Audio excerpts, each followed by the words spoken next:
Okay.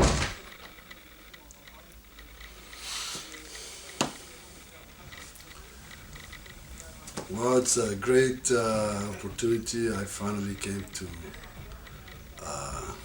Bordeaux, one of the nicest cities in the world, the center of wine, and now the center of coffee, the center of quality coffee. Well, the story with Fazenda Ambiental Fortaleza started with us in 2001. The farm has been in my wife's family forever. I mean, she's the fifth generation.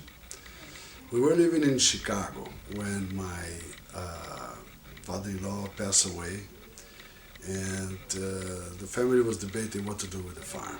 It was a big producer of coffee. They were trying to do quality, but they just, it just was one coffee. And at that time, the coffee prices were very low, and the family was having a hard time. I mean, many of the farms around was bankrupting, and we were living in the States.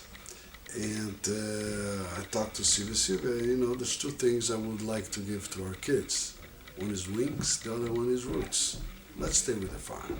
She said, oh, only if it's organic, because Sylvia has been organic forever. I mean, when I met her, she was a beekeeper. She was already organic even before organic was cool. And I mean, she had the babies at home. She was all, looking for, reading all the ingredients and all the food. She was really a different kid. But then, with the time we started to learn, and when she wanted to, do something different with the farm, I thought it was a good idea, and we started that challenge.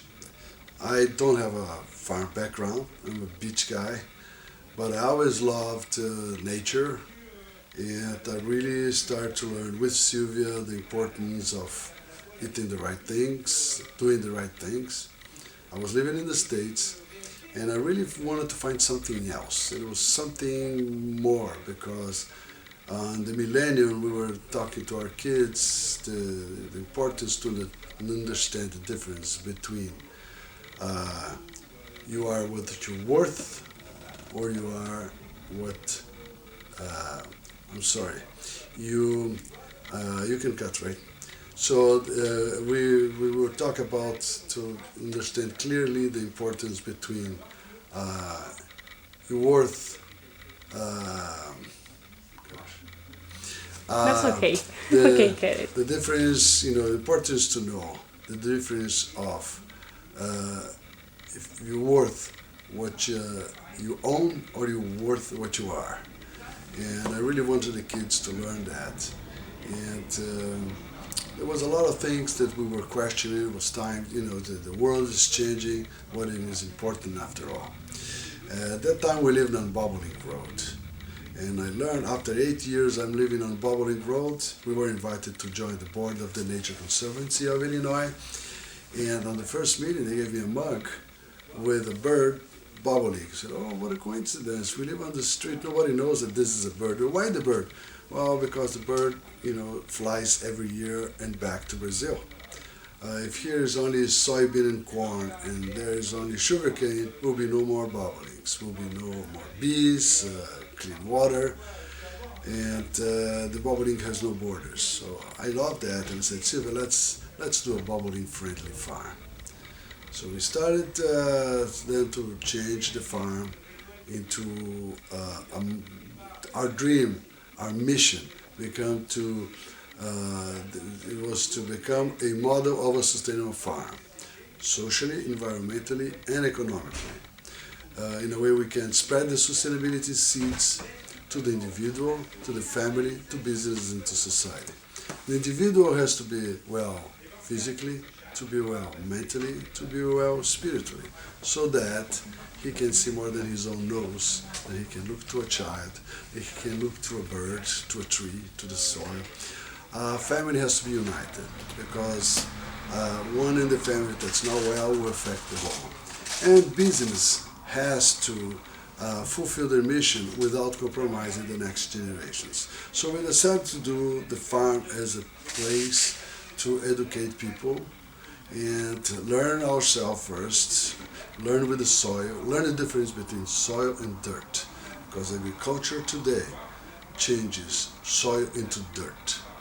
And when you go on an organic farm, it's much more complicated. So it took us, to have an idea, 12 years to really make dirt goes back into soil. When you analyze soil in an organic farm, you're looking for organic materials. You're looking for microorganisms. So you have to learn how to identify and quantify the different microorganisms so you know the capacity of decomposition of that soil. It took us 12 years, bringing a lot of people, bringing professors, and doing trial and errors. And then we also started the project of organic, what we call active organic and passive organic. The active organics, we plant the coffees in rows. We have the perennials, coffee is a perennial tree, and we have bananas, perennials, and mangoes and avocados. And on the middle, we would plant the annuals, which is oats, beans, cassava, sunflowers, corn, and just do a rotation and really try to do green fertilization, cocktail of several different, plants that will bring more richness to the soil. And the other one we call passive organic. Every living species, this being vegetable or an animal or human beings, needs to find the right home to be happy, to grow healthy. So we would find it's like terroir, the right terroir for the right, in the case vegetable, in the case coffee. So we started to do experiments at the farm in different terroirs on secondary forests. We have a beautiful primary forest we don't touch. And the secondary forest, trees that have been there, planted 3 years ago or just grow 3 years ago where it used to be coffee, we started to just cut the vines out of that, open a little bit the canopy, and then planted coffees there. Took us another 5 years just to learn, the yields and try to learn the varieties. And every year we just plant more to learn more about varieties, terroirs, yields, amount of light that we should give it to the coffees. But we, fortunate enough, we started to have some roasters that appreciate what we were doing. And then came my son, Felipe, who was going to college in America and had a professor that owned Caldi's, and invited him to, learn how to roast and cup. And this was a great thing for us because then we started to we had in-house somebody that was really cupping all those coffees, and this allowed us to start knowing what we're doing and build relationship with people that looking at the time, specialty coffee was just beginning. We're talking about beginning of like 2005.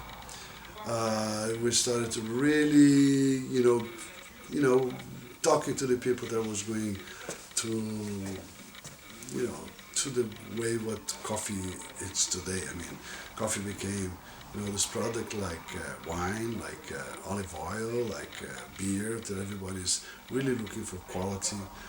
And looking also for the way that the agriculture is being done. I mean, it's after all, we're talking not only the quality, in the cup. I think we have to think about, total quality. Total quality is not only the quality of the cup, but it's also how the people that live there are involved in it, animals live there are involved, and environment.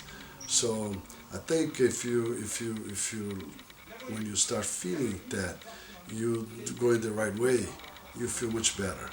So I think the challenge is to, what I told my kids, the challenge is to, you go to the best universities, you're happy, we're lucky enough we can put you in the best universities in the United States, but you have to really think that you have to make money, but make money doing the right thing. So today we're happy that we found a way and we found partners that allowed Fazenda Ambiental Fortaleza to go to the next level. Took us, everything in the farm takes 10 years. When we arrived with all those projects, the neighbor said either this guy is a communist or he's a madman or he's a visionary. Well, maybe the three of them. But today all those guys are part of our bubbling project. Everybody's working with us. We are helping them export all their coffees. And then we decided to create this bubbling project. The bubbling project is it's a farms, a group of farms in our region. We started with our region. Now we probably will increase that because the bubblings don't stay only in our farms. The idea is to find a way to grow coffee that is going to be farming for today and farming for tomorrow. So the bubbling project today is working with water basins, the same side of a mountain where the springs are. Those springs all go to the one central location where forms the river. And all these guys are part of the same water basin. They should work together. It's not just, my property goes to the river and you're from the river on. No, we all belong to the same system and we're all responsible for the water we're going to deliver to the next neighbor. So we have to have good water, we have to have good soil, and we have to have diversity. So the bubbling projects are a group of farmers from the same area. We're happy, very happy to say that we have found great partners, and one of those great partners is Belco. When I met Angel, like he was just beginning at Belco, we talked about 5 years ago, and we talked to him about the bubbling project.